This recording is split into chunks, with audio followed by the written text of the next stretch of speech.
복음 안에서 환대하며 함께 자라갑시다 라는 제목으로 말씀을 나누고자 합니다. 한 주간 평안하셨나요? 네, 겨울이 엄청 춥습니다. 네, 그래서 겨울 따뜻하게 잘 보내실 수 있기를 바라고 또 감기 조심하실 수 있기를 바랍니다. 추운 계절 서로 돌아보면서 따뜻하게 보내는 우리 교회 되기를 간절히 소망합니다. 오늘은 주연절 후 셋째 주일인데요. 주연절은 예수님께서 세례 받으심으로 자신의 모습을 세상 가운데 드러내신 날입니다. 내가 누구인지를 세상에 밝히 보여주신 것을 기념하는 절기입니다. 하나님께서 우리를 세상의 빛과 소금으로 부르셨는데 우리 교회와 성도의 역할, 또 사명, 핵심 가치를 함께 돌아보는 또 주일 되기를 간절히 소망합니다. 한 경건한 남자가 있었습니다. 여러분 아침에 일어나면 어떻게 하시나요? 이분은 매일 아침 잠에서 일어나면은 항상 침실에서 성경을 읽고 기도했습니다. 대단하죠? 네, 별로 놀라지 않으시네요. 그에게 고양이 한 마리가 있었는데 아침에 일어나서 이 말씀을 읽고 기도하면은 고양이가 와서 몸을 비비면서 자신을 돌봐주기를 기대하였습니다. 이분은 말씀에 집중하고 싶었고 또 기도하고 싶은데 고양이가 방해가 되자 일어나면 아침마다 고양이를 침대 다리에 묶어두고 기도를 마친 뒤에 풀어주었습니다. 이 모습을 어린 딸이 늘 지켜보았습니다. 이 어린 딸이 이제 자라서 성인이 되어서 결단했습니다. 나도 아버지처럼 아침 일어나면은 성경 읽고 기도해야지. 그리고 아버지가 하던 대로 어떻게 했을까요? 딸에게도 고양이가 한 마리가 있었는데 그 고양이를 침대 다리에 묶어두고 기도하고 나중에 풀어주었습니다. 하지만 딸은 왜 고양이를 묶어두는지 이유를 몰랐습니다. 그냥 아버지가 하던 대로 해야지 하는 마음만 품었습니다.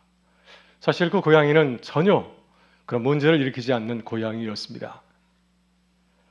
여러분, 이야기는 한 목회자가 교회를 섬기면서 하나님께서 기뻐하신 예배를 어떻게 드릴 수 있는가를 묵상하는 책인 예배사색에 나오는 이야기입니다. 여러분, 이 목사님은 매년 예배를 드리면서 교회를 섬기면서 매년 예배 순서를 바꾸었다고 합니다.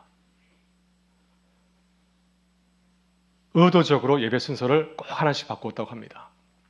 그래서 어떤 해는 예배 처음 시작할 때 사도신경으로 고백하기도 하고 어떤 해는 마지막에 사도신경을 고백하기도 했고요. 또 어떤 해는 설교 전에 찬양을 열심히 하고 또 많이 부르고 어떤 해는 설교 이후에 또 찬양을 많이 불렀다고 합니다. 그래서 교우들이 어떻게 반응했을까요? 교우들이 좋아한 것이 아니라 불편하다고 불평하였습니다.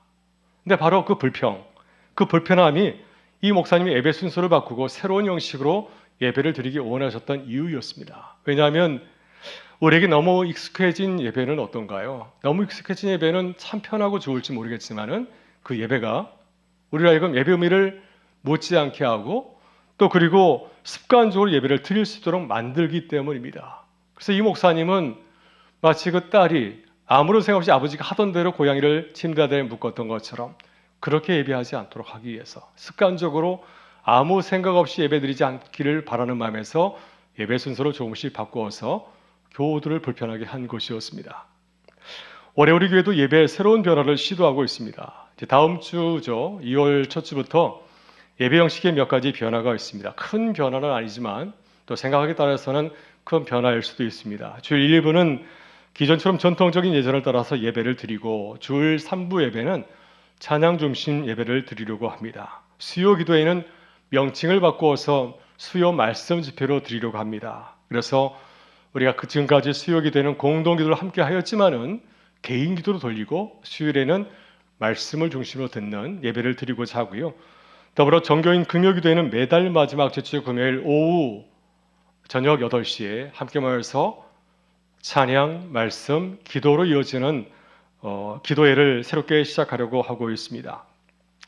올해 새롭게 예배를 기획하고 준비하면서 여러 가지 이유와 동기가 있을 것입니다. 또 우리 교우들께서도 올해 우리 교회가 예배를 새롭게 시작하는데 어떤 이유일까? 여러 가지 이유를 생각해 보시겠지만 제가 가장 먼저 생각한 것은 바로 예수님의 성육신의 모습이었습니다.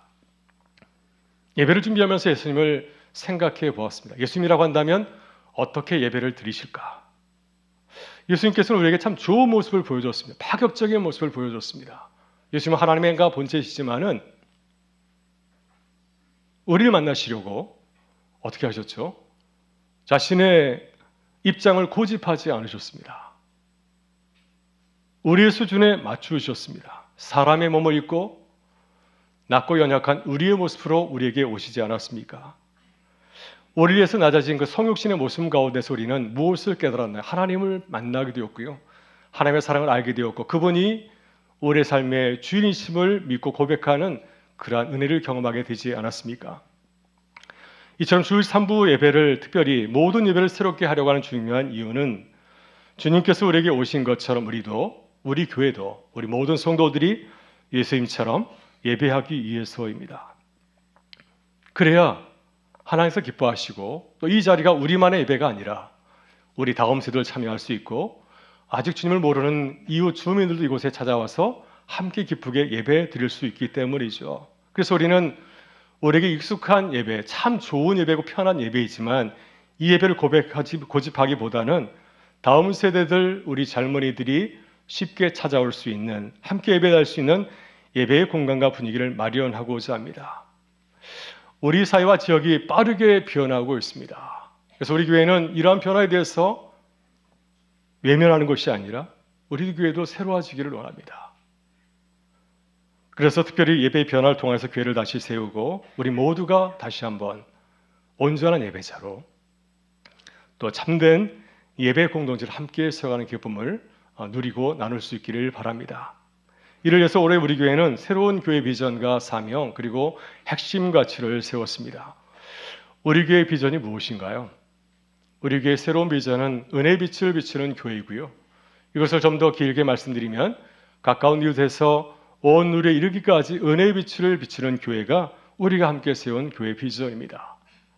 이 비전을 삶으로 살아내기 위해서 우리는 네 가지 교회 사명을 또 함께 나누었습니다. 첫째는 예배와 삶, 두 번째는 공동체성 강화, 세 번째는 신앙의 전수, 넷째는 지역과의 동행입니다. 또 지난주 우리는 이것을 좀 더 쉽게 기억하기 위해서 사행시를 짓지 않았습니까? 그래서 영어로는 우리 교회의 비전이 은혜의 빛이기 때문에 빛이라는 영어 단어 라이트와 비슷한 라이트, LIT 단어를 가지고서 함께 사행시를 함께 지었고 또 그리고 은혜의 빛이라고 하는 우리말로 사행시를 지어서 교회 사명을 함께 나누었습니다. 그래서 지난주에는 제가 운을 띄면 여러분이 말씀하셨는데 오늘은 은혜의 빛, 여러분이 운을 띄면 제가 그것을 읽어보도록 하겠습니다. 네, 운을 띄워주시죠. 은혜로 예배하고 삶으로 예배를 이어가는 교회, 혜택이 아니라 서로를 세워주는 공동체를 이루는 교회, 의탁한 믿음을 다음 세대에 온전히 전수하는 교회, 빛으로 세상과 지역을 섬기며 동행하는 교회. 그래서 우리 교회 비전 또 사명을 잘 기억하고 또 이것이 단지 구호가 아니라 삶에서 함께 이루어가기를 간절히 바랍니다. 한 교가 이런 간증을 해주었습니다. 저희 교회 비전과 사명을 함께 나누었는데 교회에서만이 아니라 생활 속에서 이 비전이 생각나서 실천하게 되었다고 하는 것입니다. 우리 주변의 이웃들 가운데서 사실 불편한 이웃이 많이 있지 않습니까? 가끔 불평을 토로하기도 하고 아니 밤에 뭐 하는 거예요? 왜 이렇게 시끄러워하면서 문을 두드리면서 하소연하는 그런 분들도 계시는데 그런 분들 많을 때 우리의 마음이 다치지 않습니까? 근데 그런 이웃을 만났을 때 문득 교회의 사명이 생각이 났답니다. 지역과의 동행. 그래서 지역과 잘 살아야지 해서 그것을 멀리한 것이 아니라 저를 다해주고 또 잘 섬기게 되어서 나중에는 그 이웃과 아주 친하게 지냈다는 그런 고백을 해주었습니다.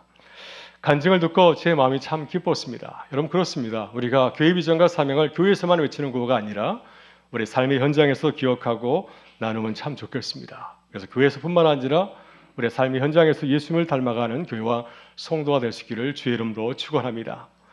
우리 교회 또한 교회의 새로운 비전과 네 가지 사명을 이루기 위해서 세 가지 핵심 가치를 새롭게 세웠는데요. 이 핵심 가치는 말은 좀 어렵지만은 우리가 생활 속에서 어떤 선택을 하고 결정할 때 굉장히 중요하게 생각하는 우선순위의 가치를 말하고 있습니다. 선택과 판단의 중요한 기준을 말하고 있습니다.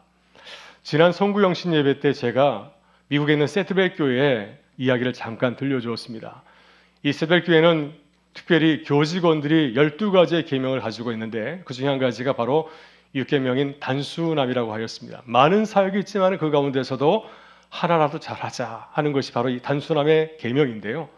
이 단순함의 계명을 잘 지키기 위해서 그들은 생활 실천으로서 이런 말을 한다고 하였습니다. 그것은 바로 그 정도면 훌륭해. 영어로 good enough. 모든 것을 다 잘하지 못했지만 한 가지로 잘하게 됐을 때, 그렇지만 자신의 모습을 바라보면서 실망하는 그러한 분이 있다고 한다면 그를 향해서 이렇게 얘기해 주라고 하는 것이죠. 그 정도면 훌륭해 하면서 칭찬하고 격려해 줄 때 그 사역을 잘 감당할 수 있기 때문이죠. 이것이 세드백 교회가 교회를 세워가는 중요한 가치라고 설명을 해 주었습니다. 우리에게도 마찬가지로 함께 교회를 세워가는 모든 성도가 마음에 새기고 붙들어야 될 중요한 핵심 가지를 함께 나누고자 합니다. 첫 번째 핵심 가지는 복음 중심입니다. 이 가치를 이렇게 설명해 볼 수 있습니다. 우리는 모든 선택과 모든 사역의 기준을 예수 그리스도의 복음에 둡니다. 우리는 어떤 일을 하든지 무엇을 가장 소중하게 생각해야 될까요? 우리가 교회를 세우고 성도들과 함께 생활하는 가운데서 여러 가지 일들이 다 많이 있는데 우리가 가장 먼저 생각할 것은 바로 복음입니다. 왜냐하면 우리는 복음이신 하나님을 사랑하고 예수 그리스도를 주로 고백하기 때문이죠. 또 주의 몸된 교회와 성도들을 가장 사랑하기 때문에 또 우리 모든 사역 가운데서 복음을 전하는 것을 가장 우선순위에 두기 때문에 우리의 삶의 중심은 복음이 되어야 됩니다. 아무리 좋아 보이는 일을 할지라도, 굉장히 근사한 일을 할지라도 그것이 복음과 무관하다면 어떻게 해야 될까요? 내려놓을 수 있어야 됩니다. 또 아무리 힘들고 어려운 사역을 할지라도 그것이 복음을 위한 것이라고 한다면, 예수 그리스도를 위한 일이라고 한다면 우리는 기쁨으로 그것을 감당해야 되지 않을까요? 이것이 바로 복음 중심의 핵심 가치를 붙들고 살아가는 교회의 모습인 줄 믿습니다. 우리 첫 번째 핵심 가치를 한번 같이 읽어보면 좋겠습니다. 복음 중심, 우리는 모든 선택과 모든 사역의 기준을 예수 그리스도의 복음에 둡니다. 아멘. 네. 복음을 중심에 둔 우리 교회가 되길 간절히 바랍니다. 두 번째 교회 핵심 가치는 환대입니다. 이 핵심 가치를 이렇게 설명할 수 있습니다. 환대, 우리는 담으로 허물어 누구나 환영하고 머물도록 합니다. 환대라는 말은 헬라어로 필록세니아라고 하는데요. 이 단어는 두 단어로 이루어져 있습니다. 손님과 이방인을 뜻하는 크세노스라고 하는 단어와 사랑을 뜻하는 필리아라고 하는 단어로 이루어져 있습니다. 이 말의 뜻은 무엇일까요? 이방인 사랑입니다. 손님 대접, 낯선 이를 따뜻하게 맞이하는 것을 뜻하고 있습니다. 여러분, 고대 사회에서는 환대를 매우 중요하게 생각하였습니다. 사실 옛날은 지금보다 훨씬 더 어려운 시절이 아니었나요? 훨씬 더 어려운 형편 가운데 있었지만은 손님이 찾아오면 손님을 맞이할 수 있는 여러 가지 경제적인 모든 형편이 되지 못하였지만 어려운 삶 자리 가운데서도 이웃을 섬기는 것을 매우 중요하게 생각하였습니다. 여러 가지 이유가 있겠지만 그중에 한 가지는 이런 생각을 그들은 했다고 합니다. 신들이 나그네의 모습으로 우리 집에 찾아올 수 있다. 우리 집에 찾아온 사람이 그냥 낯선 사람이 아니라 그들이 믿는 신일 수 있기 때문에 그들을 잘 대접해야 된다. 이런 믿음을 갖고 있었다고 하는 것이죠. 여러분, 창세기를 보게 되면 하나님께서 우리에게 찾아오신 일들이 참 많이 있습니다. 그중에 한 가지는 아브라함의 가정에 찾아오지 않았습니까? 새 나그네의 모습으로 아브라함의 가정에 찾아왔을 때 아브라함은 소를 잡고 빵을 구워서 극진히 대접하였습니다. 하나님께서 그 가정을 복주셔서 내년에 아들이 있을 것이라는 말씀을 하지 않았습니까? 나중에 알고 보니까 나그네 아니라 바로 하나님의 사람들이었다고 하는 사실이죠. 예수님께서 마태복음 25장에서 환대의 중요성을 강조하였습니다. 양과 염소에 비유해서 이런 말씀 들리지 않았습니까? 마지막 심판의 자리에서 우리 주님을 잘 섬겼습니다 했더니 주님께서는 너희들은 나를 섬기지 못하였다. 이런 서로 소통이 되지 않은 이야기를 나누게 되었죠. 주님께서 사람들에게 무슨 얘기를 주셨습니까? 가장 낮은 자에게 한 것이 곧 나에게 한 것이다. 가장 낮은 자에게 하지 않은 것이 곧 나에게 하지 않은 것이라고 말씀하시면서 환대의 중요성을 거듭 강조하셨습니다. 그러기에 교회는 어떠한 교회가 되어야 될까요? 우리는 담을 허물어야 됩니다. 담을 허물고 누구나 환영하고 환영받을 수 있는 울타리가 되어줘야 됩니다. 주님께서 우리에게 그렇게 오지 않았습니까? 모든 사람을 구하기 위해서 스스로 모든 것을 내려놓으시고 십자가에 지기까지 하신 분이 바로 주님이셨습니다. 자신에게 오는 모든 사람을 받아주기 위해서 사람이 되셨고 십자가에서 죽기까지 하셨습니다. 그래서 그리스도의 마음으로 차별 없이 이웃을 품고 살아가는 것이 바로 교회 공동체의 중요한 우선순위라고 하는 것입니다. 그래서 우리 교회가 이러한 주님의 그 환대의 마음을 실천하는 교회가 되기를 참 좋겠습니다. 그럼 이 두 번째 핵심 가치 함께 해보겠습니다. 환대. 우리는 담을 허물어 누구나 환영하고 머물도록 합니다. 아멘. 세 번째 교회의 핵심 가치는 함께 자라갑니다. 이 가치를 이렇게 설명할 수 있습니다. 함께 자라감, 우린 신앙 관계, 삶의 균형 있는 성장을 위해 함께 성찰하며 자라갑니다. 이런 교회는 머리신 그리스도의 몸이죠. 그리고 우리는 그리스도의 몸을 이루는 지체들입니다. 우리의 몸을 이뤄서 교회를 설명하였는데 우리 몸이 건강하려면 어떻게 되겠습니까? 손만 건강하면 되겠습니까? 입만 건강하면 되겠습니까? 우리 모든 장기뿐만 아니라 모든 지체가 건강할 때 온전한 몸을 세워가는 기쁨을 누리게 되지 않습니까? 교회도 마찬가지이죠. 교회에 많은 지체들이 있습니다. 우리 어린 자녀들도 있고 청년들도 있고 오늘 나온 유민이도 있고 또 우리 시니어 교우들도 있습니다. 모든 교우들이 그리스도 안에서 건강하게 세워져가고 성장하게 될 때 우리가 그리스도 안에서 온전한 몸을 이루는 교회로 거듭나게 되는 줄 믿습니다. 이래서 우리는 서로를 돌아보고 자라가야 됩니다. 함께 자라가야 됩니다. 삶의 자리에서, 신앙의 자리에서, 관계의 자리에서 균형을 이루어야 됩니다. 균형 있게 잘 자라가야 교회가 바로 세워질 수 있기 때문이죠.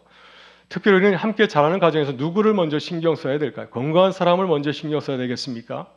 우리 가운데 약한 지체들, 어린 지체들을 먼저 신경 써야 되지 않겠습니까?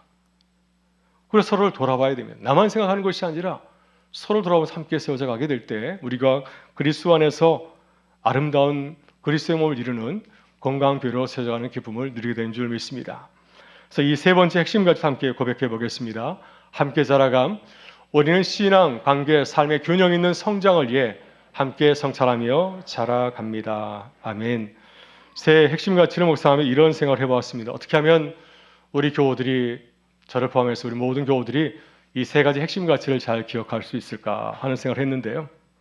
그래서 고안해낸 아이디어가 이 세 단어의 첫 글자를 따서 외우는 겁니다. 그래서 복음 중심의 복, 그리고 환대의 환, 함께 자라가며 깨를 포함해서 이렇게 단어를 한번 정해봤습니다. 복, 함께, 복, 함께, 복음 중심, 환대, 함께 자라감. 복, 함께, 이것이 우리 교회가 교회를 세우는 과정에서 중요한 가치가 되면 참 좋겠습니다. 우리가 잘 지키면 몇 년 후에 아마 사전에 실리게 될 것 같아요. 옥스퍼드 영어 대사전, 우리말 국어사전에 새로운 신조어로 복, 함께가 실릴 것 같습니다. 그리고 이렇게 세워질 것 같아요. 서울에 있는 은강교회 성도들이 지키는 세 가지 핵심 가치의 줄임말, 이렇게 올라가지 않을까 즐거운 상상을 한번 해보았습니다. 그래서 우리 교회가 올해 이 세 가지 핵심 가치를 기억하고요. 함께 교회를 세워가는 과정에서 어려운 일을 만날 때마다 이 가치를 생각하면서 좋은 교회를 함께 세워가는 기쁨이 함께 하시기를 주의 이름으로 축원합니다.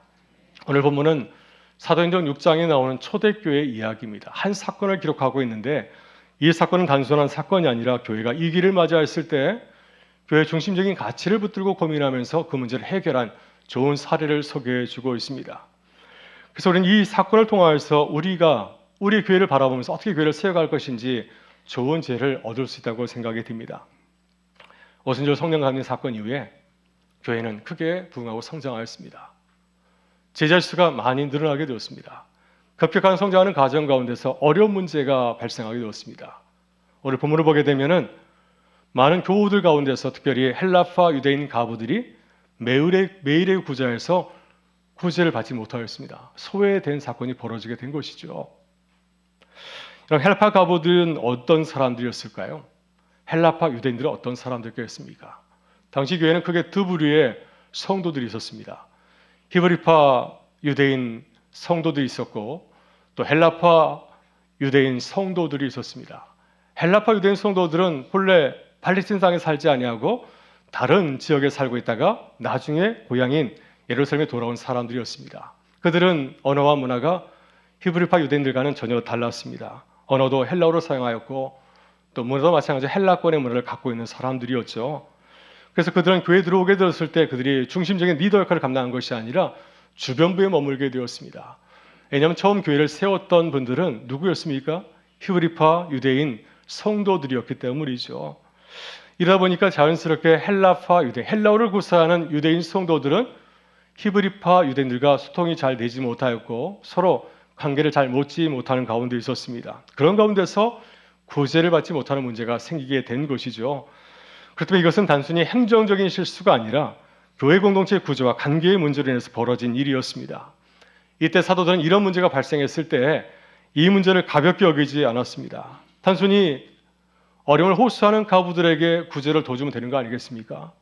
그러면 문제가 해결되지. 이렇게 생각할 수 있는데 그렇게 생각하지 아니하고 왜 우리 공동체에 이런 문제가 벌어지게 되었을까? 근본적인 문제가 무엇일까를 생각하면서 대책을 강구하게 된 것이었습니다. 그래서 이것은 단순히 행정적인 문제가 아니라 교회담을 흔드는 중대한 실수라고 보고 그 근본적인 문제를 해결할 수 있는 방법을 강구하게 된 것이었습니다. 그래서 사도들은 교회의 중심적인 가치를 가지고서 교회를 바라보게 되었습니다. 먼저 사도들은 복음인으로 이 문제를 바라보게 되었는데요. 그들은 이 모든 문제를 바라보는 과정에서 공동체가 말씀과 기도가 전한 일에 흔들리면 안 되겠다 생각을 하게 되었습니다. 하지만 소수의 사도들, 12명의 사도들이 많은 공동체를 섬기는 과정 가운데서 어떻게 되었을까요? 이런 문제가 발생하게 되었습니다. 말씀 기도에 집중할 수가 없었습니다. 그래서 어떻게 하면 복음을 잘 전할 수 있는 교회 공동체를 세울 수 있을까? 이것을 고민하게 되었습니다. 이어서 사도들은 환대의 눈으로 소외된 헬라파 가부들을 바라보았습니다. 가부들은 당시 공동체에서 소외받는 사람들이었습니다.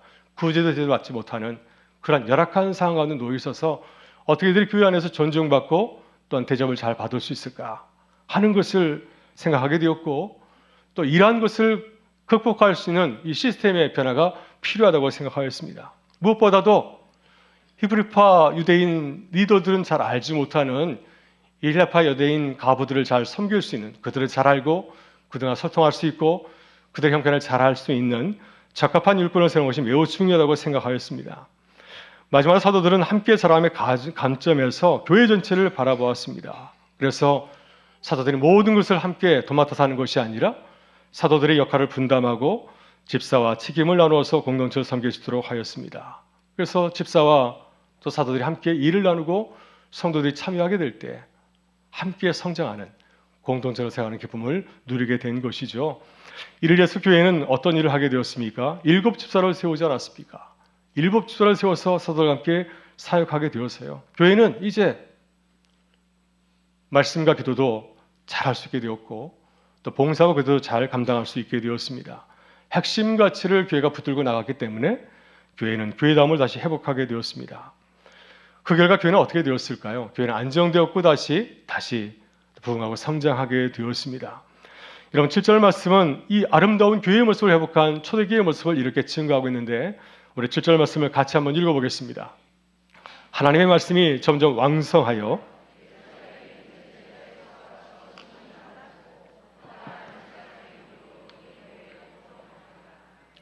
아멘. 네, 참 감사한 말씀 아닌가요? 하나님의 말씀이 점점 왕성하여 예루살렘에 있는 제자의 수가 더 심히 많아지고 허다한 제사장의 무리도 이도에 복종하니라. 교회가 아름다움을 회복하였을 때 많은 사람들이 감동하며 찾아오는 이 전도 역사가 일어나겠다는 말씀입니다. 여러분 초대교회 이야기는 교회 핵심 가치를 삶의 현장에 적용한 좋은 사례를 할 수 있습니다. 만약 교회가 이 문제를 사소하게 여기고 그저 가부들의 불만을 해소하는 일만 생각했다면 어떻게 되었을까요? 아마 계속 문제가 벌어지게 되었을 겁니다. 시간이 갈수록 더 갈등이 심해지지 않았을까요? 만약 그렇게 되면 사도들은 이런 문제 저런 문제를 갖다가 또 다루느라고 거기에 또 정신이 팔려서 말씀과 기도에 집중하지 못하고 복음 전환 사역을 힘있게 감당하지 못하였을 것입니다. 그러나 초대교회는 이 사건을 교회의 중요한 사안으로 바라보았습니다. 핵심 가치를 통해서 이 문제를 바라보게 되었고요. 방법을 강구하는 가운데서 교회는 다시 새롭게 일어나게 되었던 것이었습니다. 오늘 우리 사회도 매우 빠른 속도로 변하고 있습니다. 여러분 브리테니카 백과사전 아시죠? 세계적인 권위를 가지고 있는 백과사전 244년 동안 매년 책을 펴냈습니다. 그렇지만은 2012년도에 매년 너무 많은 정보량이 나와서 그것을 다 책에 담을 수 없어서 인쇄본 출판을 포기하였습니다. 그만큼 세상은 변하고 있습니다. 급변하고 있습니다. 최근에 미국의학자 송기령 씨는 시대예보 경량문화의 탄생이라는 3번째 책에서 우리 시대를 이렇게 조명하고 있습니다. 이런 얘기를 하더라고요. 예전에는 무조건 커야 좋다. 크면 오래 갈 수 있다. 커야 살 수 있다. 대마필생의 시대였지만 지금은 그렇지 않다고 하는 겁니다. 지금은 작아야 살 수 있다. 몸짓을 줄여야 된다. 그래서 경량문명의 시대로 접어들어 말하고 있습니다. 이 미래학자가 주장하는 바가 무엇인가요? 시대의 흐름을 읽고 그것을 살아내야 생존할 수 있다. 살아남을 수 있다는 사실을 말하고 있습니다. 여러분, 코로나 이후에 목회 데이터 연구소가 매년 한국교회를 위해서 한국교회 트렌드라는 책을 발행하고 있습니다. 매년 교회 현실이 날마다 달라지기 때문에 교회가 지금 어떻게 세상이 흘러가는지를 알아야지 교회가 교회로서 역할을 잘 감당할 수 있는 취지에서 이런 책을 발행하고 있는 거죠. 그러게 오늘의 교회는 어떻게 해야 될까요? 초대교회처럼 핵심가치, 교회 핵심가치에 비추어서 현실을 조명하고 조망하고 또 분석하고 성찰하고 그에 맞게 새롭게 변해 나가야 됩니다. 그렇게 해야 교회가 이 시대 가운데 살아남을 수 있고 또 주님께서 우리에게 분부하신 세상의 빛과 소금의 사명과 역할을 충분히 담대하게 감당할 수 있기 때문입니다. 현재 우리 교회는 새로운 변화에 현실 앞에 서 있습니다. 올해부터 이제 이 지역에서 이주를 마치고 철거가 시작되고 본격적으로 이제 재개발 사업이 진행이 될 것입니다. 또 우리 교회는 오래된 건물을 새롭게 재건축하거나 또 리모델링해야 되는 그러한 시기를 맞이하였습니다. 교회 건물뿐만 아니라 우리도 마찬가지이죠. 이 변화된 시기 가운데서 교회 공동체를 다시 새롭게 세워가야 되는 중요한 과제를 안고 있습니다. 현재 우리 교회 성도들의 지형들을 보게 되면 연령의 지형들을 보게 되면 약 65%가 65세 이상의 고령 신자들입니다. 그에 비해서 이제 30, 40, 50 세대는 상대적으로 적은 그런 상황이죠.